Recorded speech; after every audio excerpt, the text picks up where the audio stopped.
Good morning or good afternoon, everybody, or someone named Yuma. My name is Anna Naupa. I will be the moderator for this first Talanoa with the Pacific Security College about a new policy brief. I am a doctoral student here at the Australian National University with the School of Culture, History and Language. I'd like to acknowledge that the university is situated and where I'm speaking from today is on the unceded lands of the Ngunnawal and Ngambri people, and I pay my respects to their elders past, present and emerging. The Pacific Security College, for those of you who may not be familiar with its work, is based here at the Australian National University and serves members of the Pacific Islands Forum through learning, training, policy engagement and regional collaboration.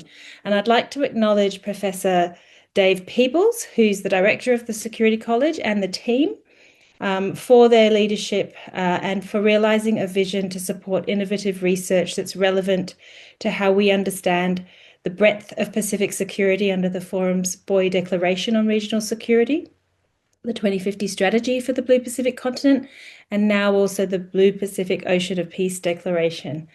And I'd like to acknowledge Dave Peebles and the college for making this research accessible and available to Pacific and Australian and international audiences. So we're here to talk about a new policy brief with the title United We Stand, Divided We Fall, the case for a Pacific Seabed Stewardship Statement. And taking us through today's discussion is the author of this brief, Dr. Philippa Louey, who I hope it's okay, I could call you Pip Louey, who'll provide an opening introduction. Now, Pip is a political scientist with an interest in oceanic sustainability and governance in our Pacific region, and she holds a PhD from the ANU, where her doctorate explored evolving dynamics in the seabed minerals, community-based marine resource management and marine conservation sectors. She joined the college as a research fellow this year, and she oversees and convenes the Pacific Visitorship Program, as well as the college's research around environmental and climate security. The policy brief that's being launched today is a new style of policy brief. Certainly for me, in the regional space, it's the first time to sort of see a piece that comes out that incorporates both original research and the active conversation into the presentation of its ideas. And so what you'll see in this policy brief is that there's also conversation and dialogue with Professor Transform Angarao from the Solomon Islands National University, from Ria Moss Christian from the Western and Central Pacific Fisheries Commission, and Dr. Manu Tupou-Roosen, who is joining us today from USP, Bula Vinaka, Dr. Manu, and she'll be joining this seminar as well, responding to the policy brief as an expert discussion. Many of you may already know Dr. Tupou-Roosen, who has served as the Director General of the Foreign Fisheries Agency from 2018 to 2024. And prior to that, headed FFA's legal team for more than a decade.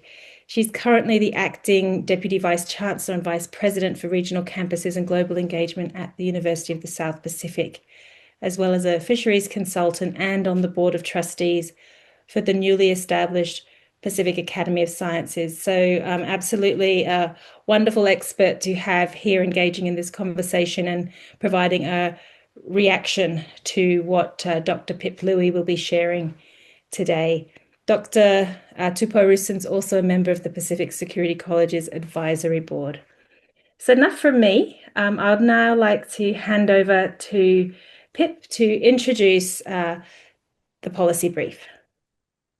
Thanks, Anna, and a very warm thank you to the regional leaders, Dr. Manu, to Professor Transform Angarao, and Ramos Christian for their responses to my paper. It was very humbling to be in conversation with them in developing this work.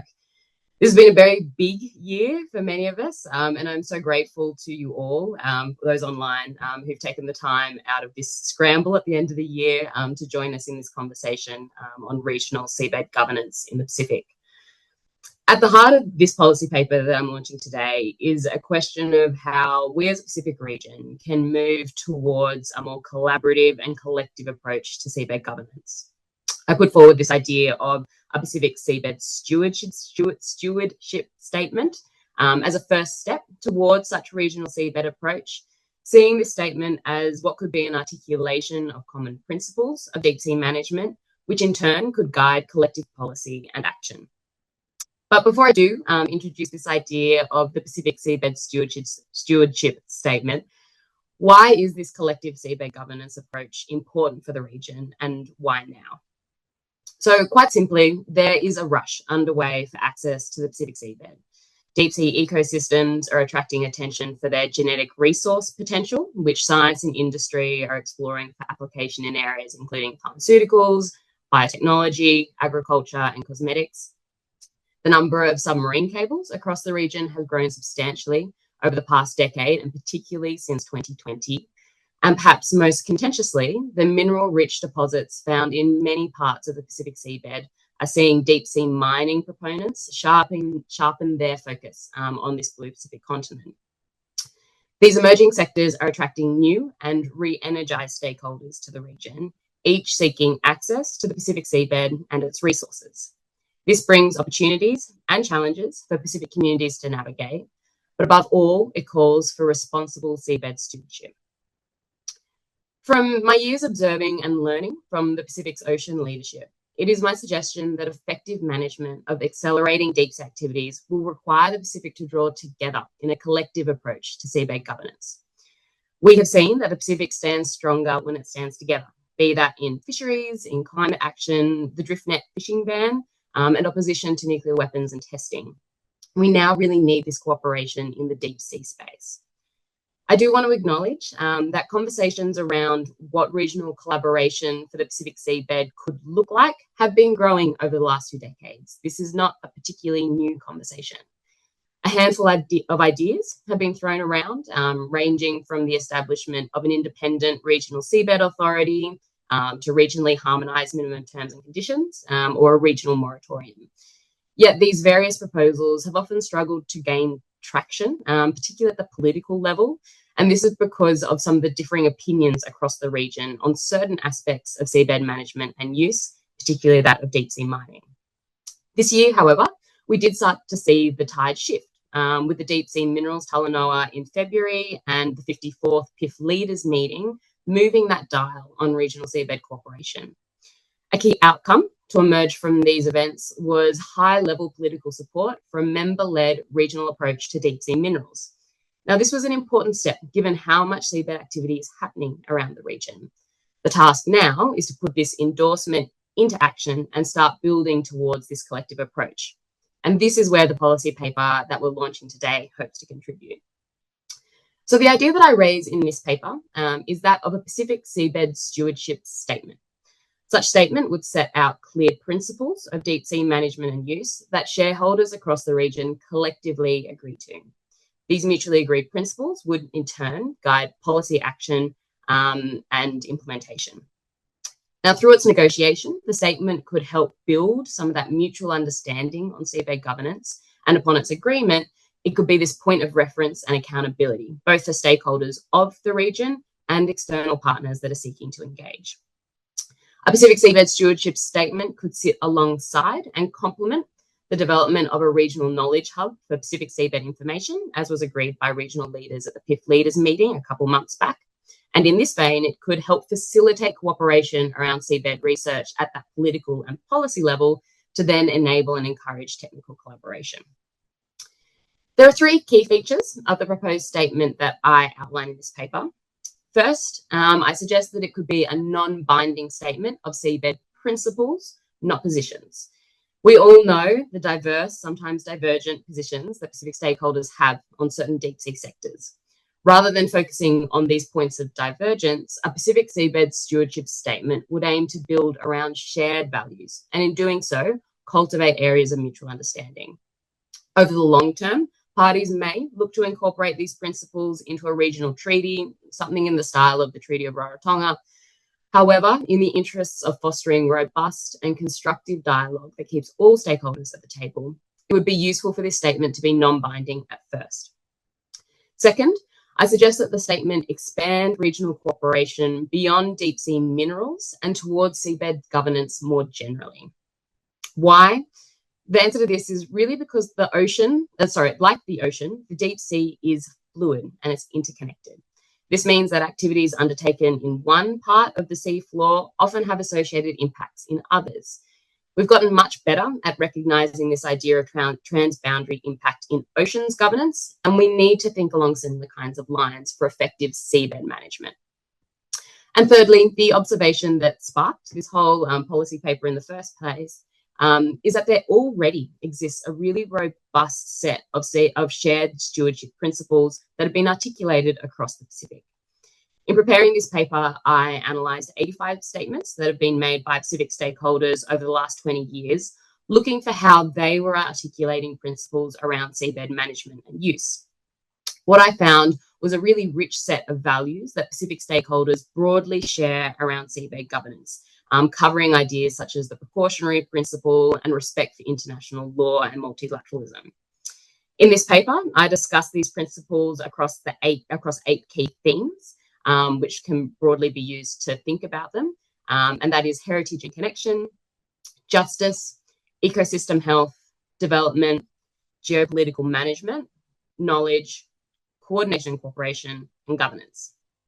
These principles affirm that while there are differences among the region regarding seabed management and use, there are also areas of convergence.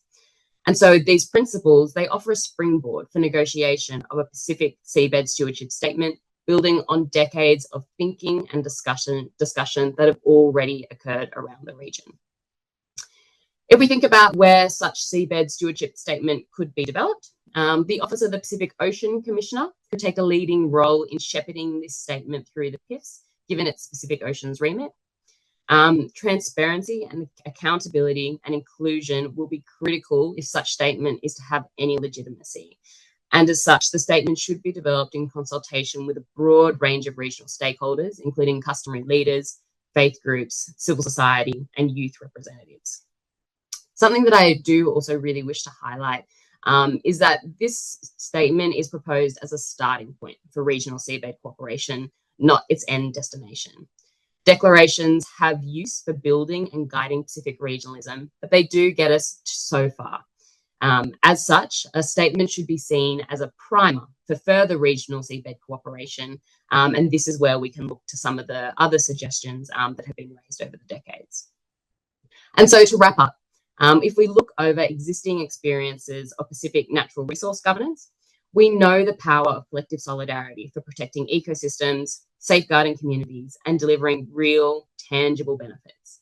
Shared principles offer a starting point in this journey to a regional seabed approach, and if articulated in a Pacific Seabed Stewardship Statement, an opportunity for the Pacific to design and determine a seabed governance path of its own choosing. And so with that, I thank you, and I'll hand back to Anna. Thank you to Ms. Pip. And now I'm going to invite Dr. Manu Tupou-Roosen to react to this. Now, this is clearly a very live issue. It's been many decades and years in the making. And yourself, Dr. Manu, you've been part of these conversations. So how do you react and respond to the ideas that Pip has presented through this policy brief? Thank you, Anna, and it's a privilege to be with you and Dr. Pip on this session and with our audience today. And I do believe that Dr. Pip presents a compelling and well-substantiated case for the development of a non-legally binding Pacific Seabed Stewardship Statement. I see it as a fundamental step towards a regional seabed approach. I also agree that the collective approach has shown all of us time and again that when we stand together, it's not just that we're stronger, everyone wins. And a classic example is our tale of tuna.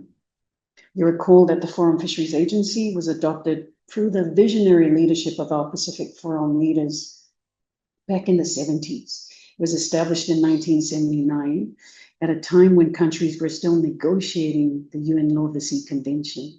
It hadn't even been adopted. And for over 45 years, the FFA has supported the region to work together and achieve together. And it's through this collective work that we can benefit all Pacific people, economies, and ecosystems. And it's this visionary leadership, this foresight that safeguards our people from being played off against each other. And we've seen that it has paid off multiple fold.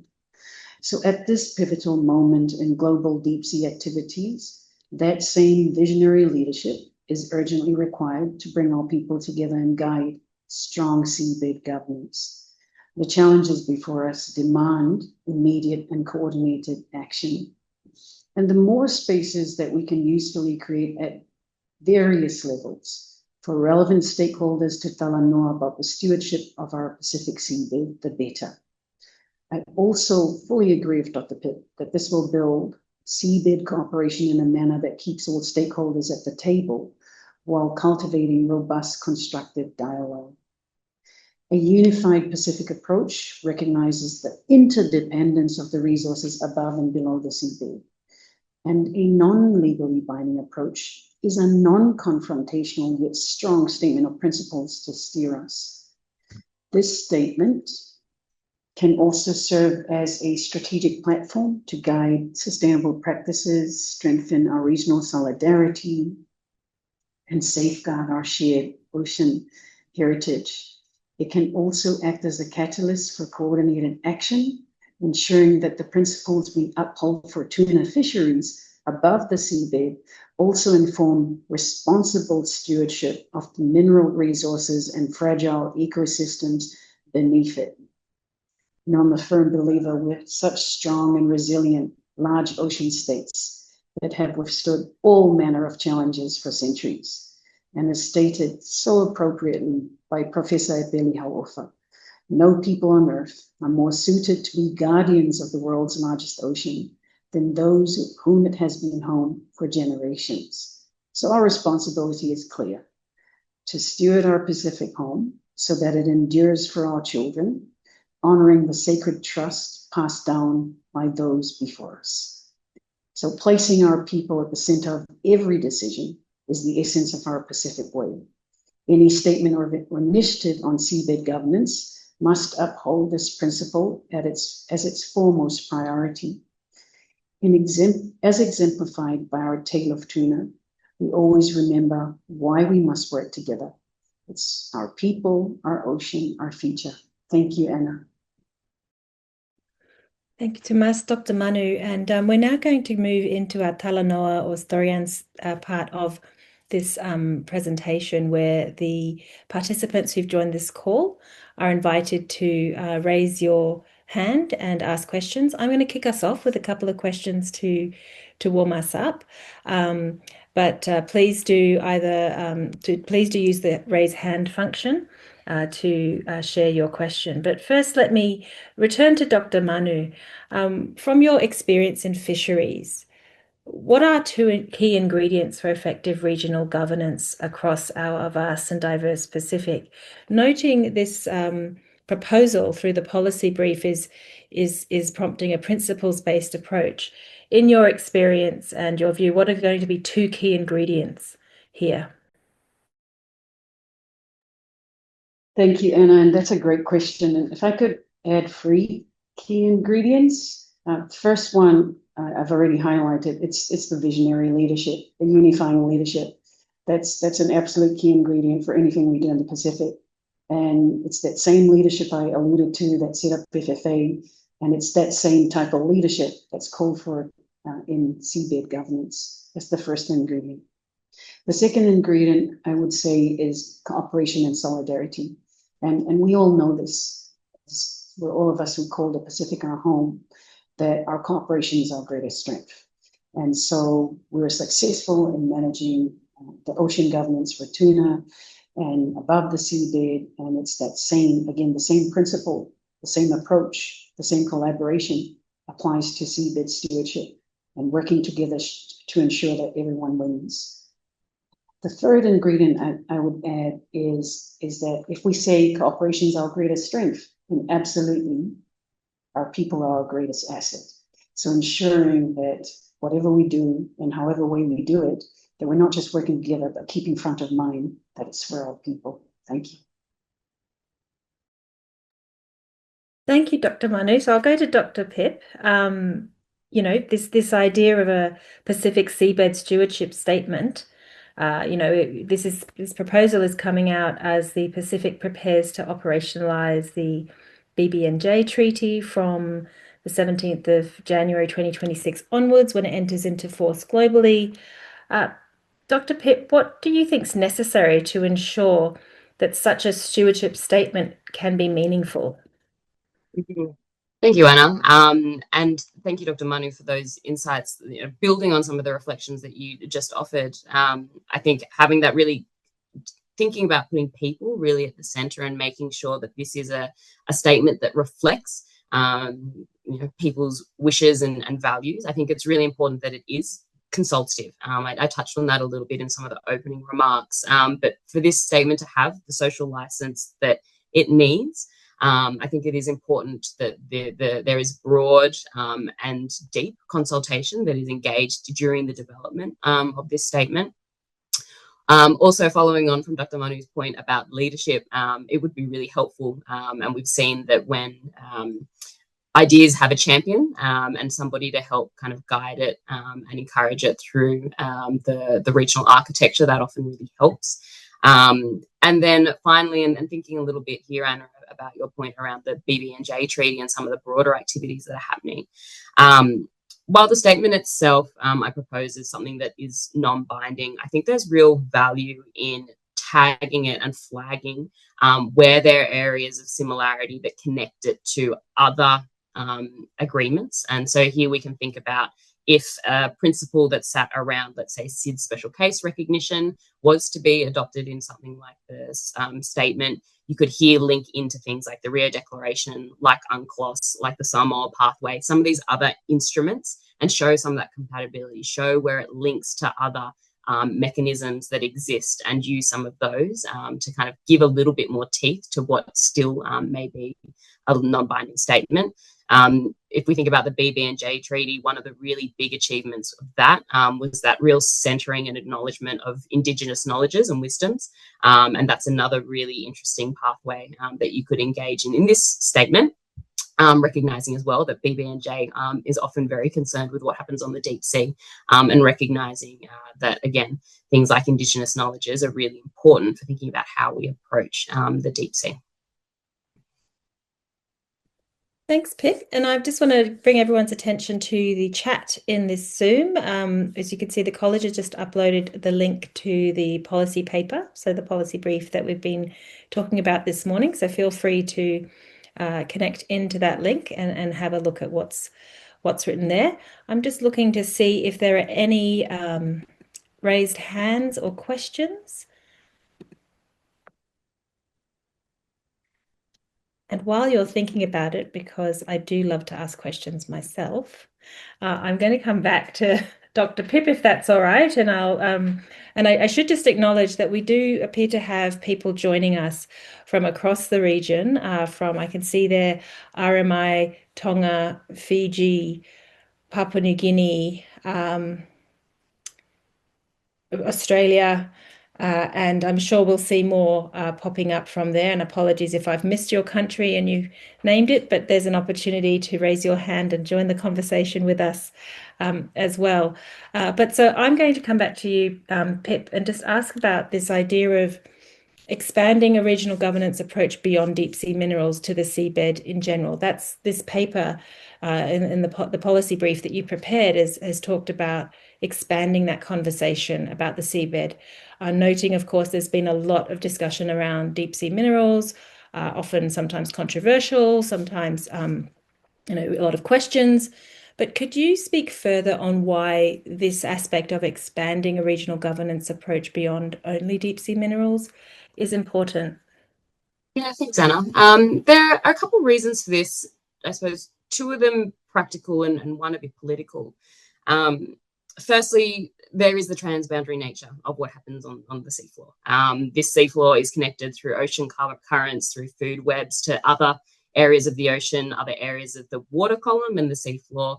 So it's really valuable and important to think about that more holistic management, given the transboundary nature of most of the seabed activities, particularly ones that will require some kind of physical intervention, like the laying of submarine cables or deep sea minerals exploration, those kinds of things.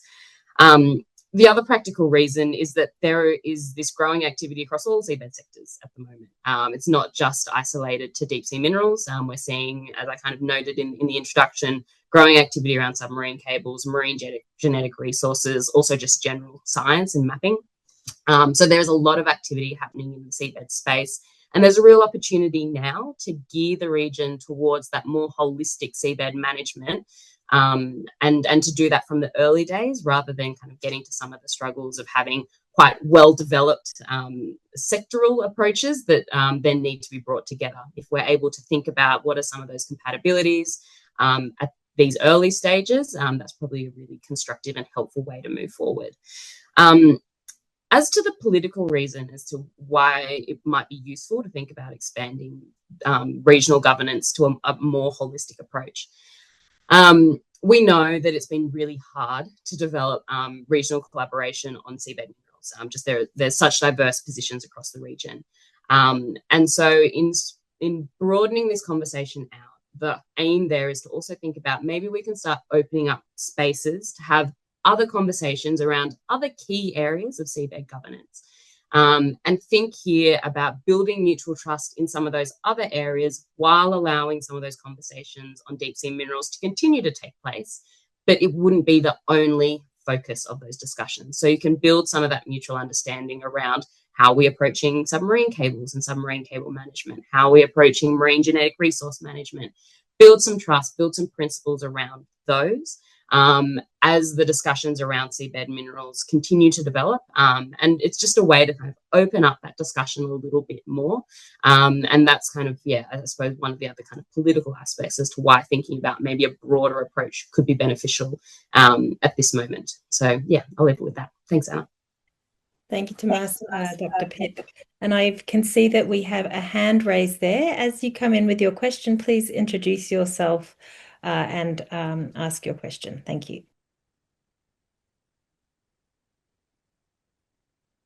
Oh, hello. My name is Gordon Peake. I'm a visiting fellow at the Development Policy Centre, and I'm raising my hand for two reasons. One, to say how much I've enjoyed the paper and to ask the author a question, but also to recognise that from having done a lot of facilitation work, there's nothing more difficult than asking people to raise their hands and no one raises them, and then you have to keep on asking questions. So it's partially in sympathy to the facilitator.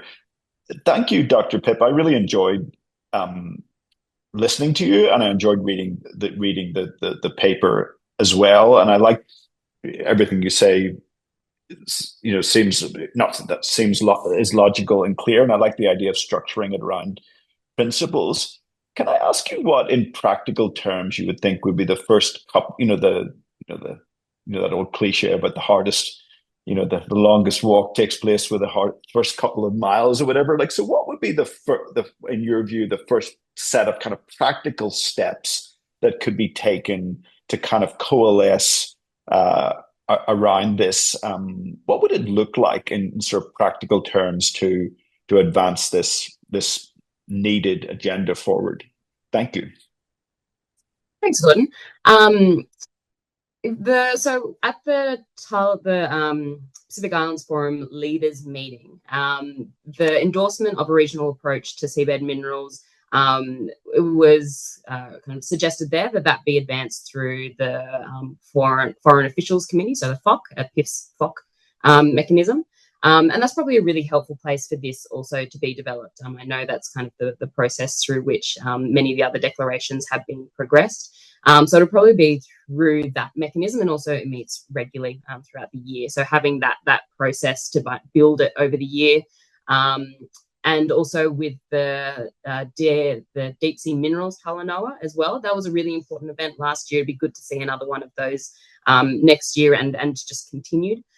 So that's another opportunity as well to start having those conversations building towards this kind of principled statement. Obviously, it would need to be taken to leaders for their agreement and endorsement. So it would be developed up in preparation for that. And then, I'd be looking to be putting that on the table before leaders for their consideration. at an upcoming leaders meeting. If all goes well, it'll be wonderful to see it at the end of next year, but I do understand there are processes along this. And so, yeah, but to have that put before leaders for their consideration, feedback, and hopeful eventual endorsement would be really wonderful. Thanks. Thanks for that question, Gordon. If I may invite Dr. Manu, if you'd like to also, or if you would like to share any thoughts regarding the question about how to practically implement a stewardship statement through the regional processes. Thank you, Anna. And I think that Pip's highlighted at the regional level the appropriate steps to take it through right up to leaders. I'm going to speak on the national level because that's just so critical to ensuring that we keep our people with us and take them on this journey, that their voices are also reflected into the statement that's going to be ending up with our leaders. And so Pip had highlighted it earlier, this multi-stakeholder approach that's absolutely necessary, bringing in the community, youth, faith-based organizations, civil society, all of us. It's been our experience in fisheries that it takes all of us at national level understanding and having buy-in and taking ownership of these types of activities so that when it then gets propelled to regional level, it's better understood, it reflects our people's voices. And so I think those are also really important stepping stones for ensuring that you have a Pacific-led, Pacific-owned statement that's drafted, put together by the FOC, and then on through those regional processes to the leaders. Thank you. Thanks. And so I know that we have joining us online, but they're not able to ask a question at the moment, is members of the Pacific Maritime Boundary Working Group that meets regularly. And I understand we have reps also from Tuvalu, Tonga, Papua New Guinea, Nauru, and Solomon Islands. And they've been very, I was fortunate to meet many of them last week in Sydney for the first time in my case, and to see and hear about the really important work that they're doing. Now, one of the conversations that we had last week was around this BB&J treaty operationalization and, thinking through how that does start to require shifts in our regional ocean governance. And this policy brief is clearly contributing to that conversation. But one of the things, picking up on your point about the national considerations, Dr. Manu, with due respect to everybody on this call and obviously the authors here, the author here, but there can be fatigue around many statements and declarations. So how do we manage and balance out these very important statement of principles? And I see in the conversation piece, Dr. Transform Ankarau also talks about the importance of principled-based approach, particularly when we have diverse positions. But how do we sort of factor in that this is, this could become another declaration in a sea of declarations? What practical advice or ways of thinking about this would you, I guess, guide on, Dr. Manu? Thank you. Thank you, Anna. If I've understood your question correctly, you're asking about what's the practical guidance to make this declaration stand out amongst this complex, congested area of many declarations. Is that right, Anna? Correct. And also, that we have, I think at last count, there's over 100 declarations and statements at minimum around the region. So how would we, rather crudely is the way how would we sell this into the space that's already got quite a lot on its plate, so to speak? Yeah, thank you for clarifying. And that's why I think the national level work is so critical because it's through those spaces that you're able to get the initial and most important first step buy-in before it even comes into regional level.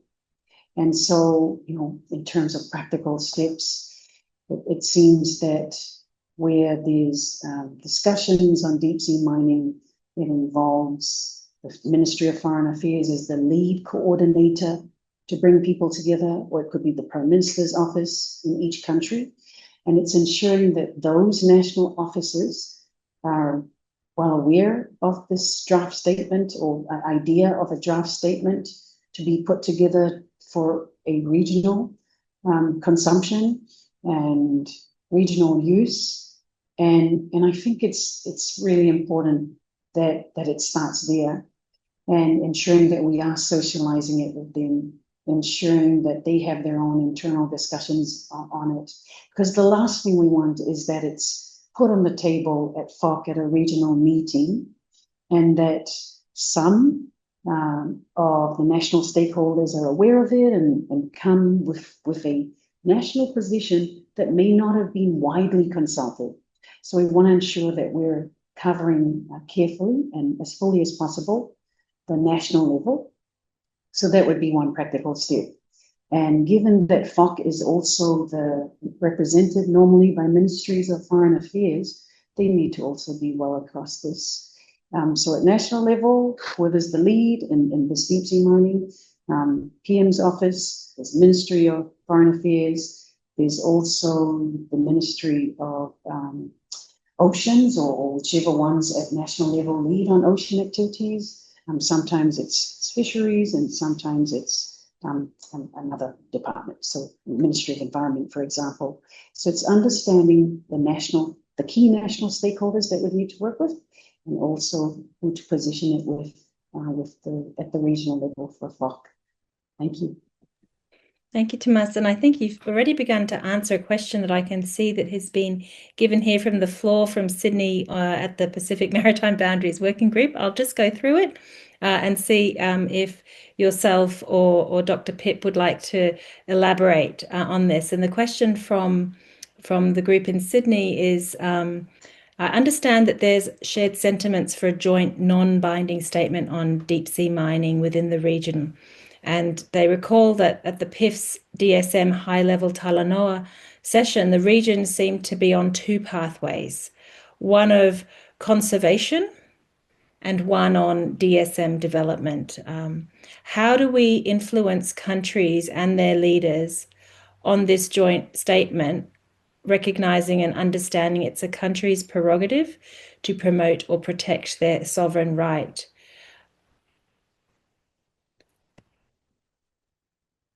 Who would like to? Yeah, I can jump in on that one. And thank you for that question. I think this is kind of one of the challenges that's always going to be involved in the collaborative approach to the deep sea space, is that particularly on the deep sea mining front and the deep sea minerals front, there are these different approaches to how we engage in the space. You do have, obviously, the sovereignty of nations in any collaborative approach. Any regionalism approach is always well recognised, and that includes rights, sovereign rights, but it also, and sometimes is a bit an area that we overlook, is the sovereign responsibilities as well. And here I'm thinking particularly about the responsibilities to recognise and other nations' sovereignty as well. And that's here where I'm thinking about things like transboundary impacts, and recognizing the impact that activities in one place might have on another.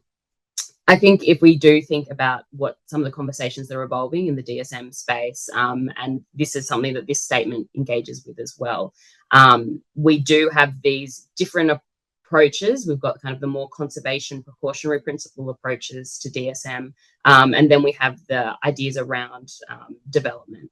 It was interesting, and if I can go a little bit into the weeds of some of the research that I did in support of this paper, looking at some of the principles that have been articulated by the region, there is real support for the precautionary principle across all actors most actors, I should say, who have different opinions on DSM. There is a recognition that we need to act carefully, regardless of the intentions of whether that be conservation or the more extractive approaches. Similarly, another really common idea was that around responsible resource development.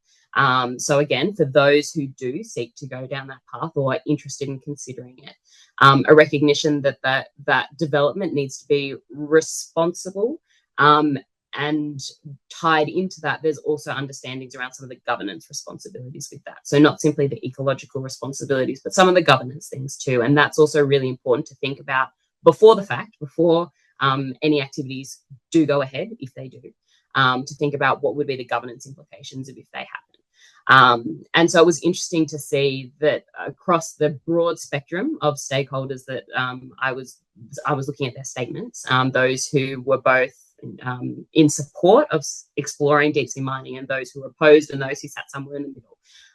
You had these similar kind of principles that sat around the precautionary principle and that sat around responsible development and acknowledgement of national sovereignty. They were all really common.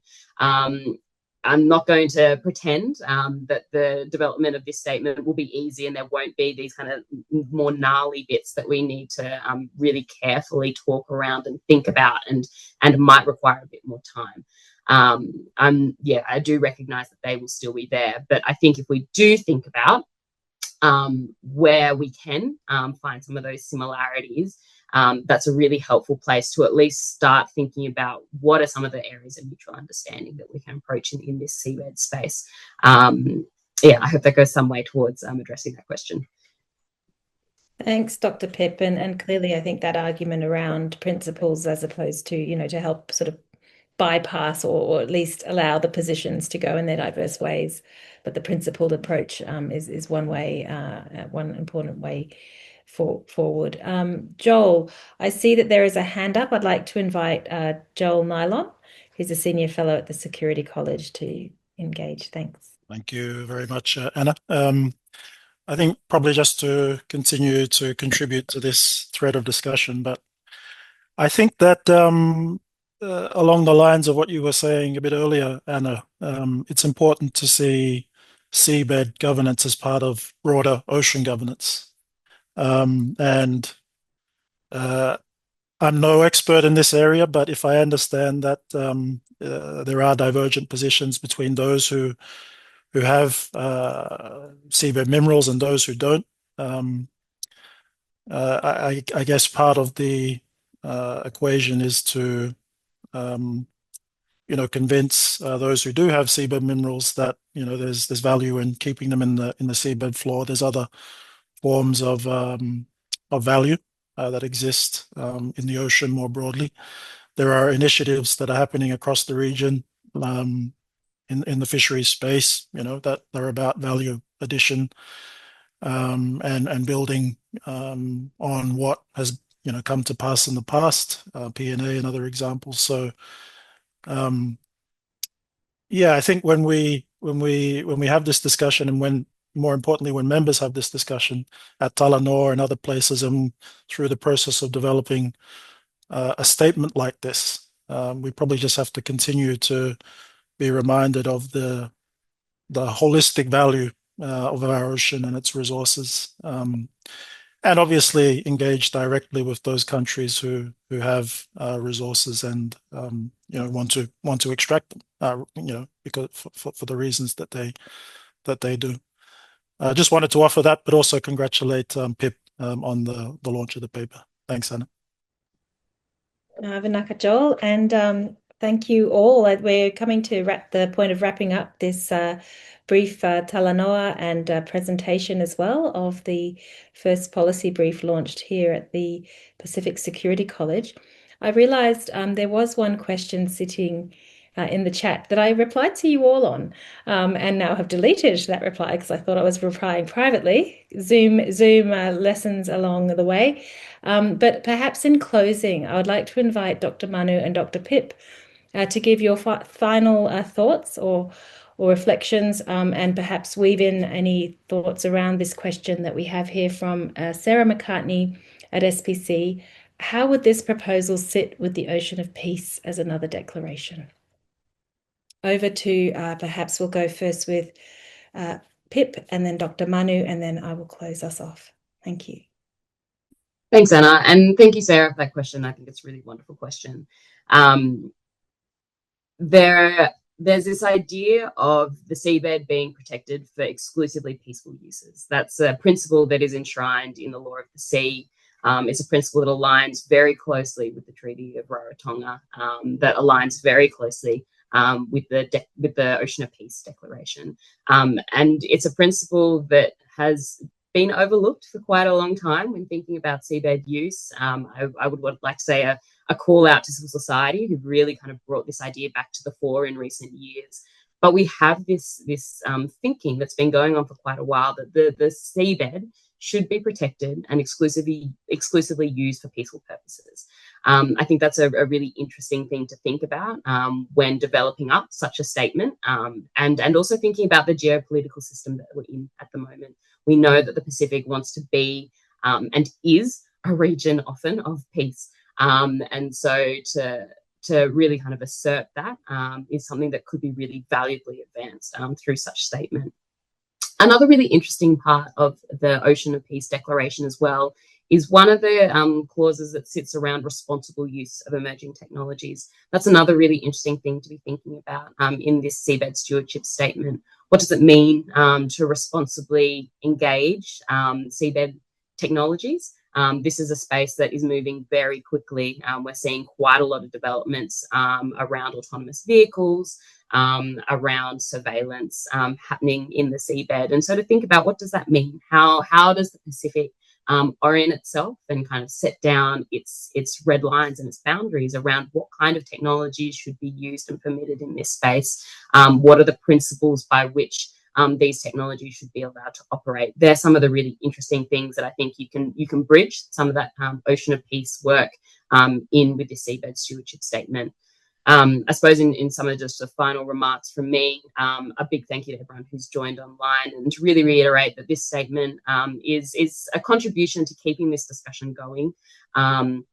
It's a contribution to think about how the region can really start to move on this kind of regional approach to seabed governance. There will need to be more initiatives that follow. I don't think that this is the end step, but I offer it in the spirit of hoping that it can just keep these conversations going and provide hopefully a constructive path forward for some of these early steps. So thank you.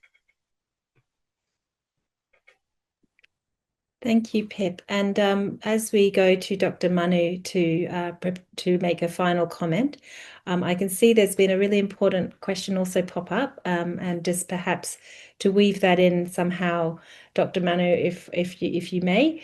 It is from Mariana Philip in the Marshall Islands, who's not able to. Her connection's not very good. And so Mariana Philip from the Marshall Islands is the director of the Environmental Protection Authority, which has a nationwide moratorium in place in the Marshall Islands. And so the concept of environmental justice brings consultation with disadvantaged and local communities to the center of discussions. And RMI with baseline communities that have nuclear legacy issues to face, and also face serious climate change impacts as low-lying nation. They're very interested in learning more about how this process is playing out regionally. And so thank you, Mariana Philip, for your comment on this conversation. And I'll now hand over to Dr. Manu to say her final remarks. Thank you. Thank you, Anna. And I'm going to start with that question about Ocean of Peace from Sarah and how this statement can assist with that. And you'll recall that the Ocean of Peace vision, that's rooted in unity and cooperation. And so this non-legally binding seabed stewardship statement reinforces those principles by bringing all Pacific stakeholders together under shared values and goals.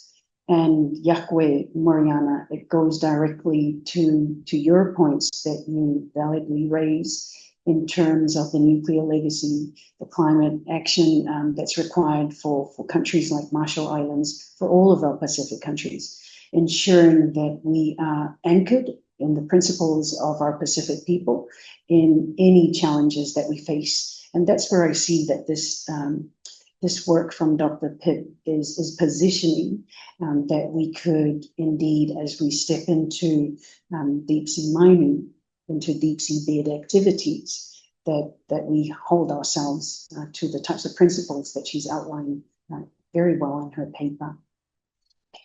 Also, as we look at this seabed stewardship statement, it promotes dialogue and trust by creating spaces for Talanoa, inclusive engagement. The statement cultivates that constructive dialogue, as we've highlighted throughout this meeting. It looks not to bypass country sovereignty. Our countries work so hard to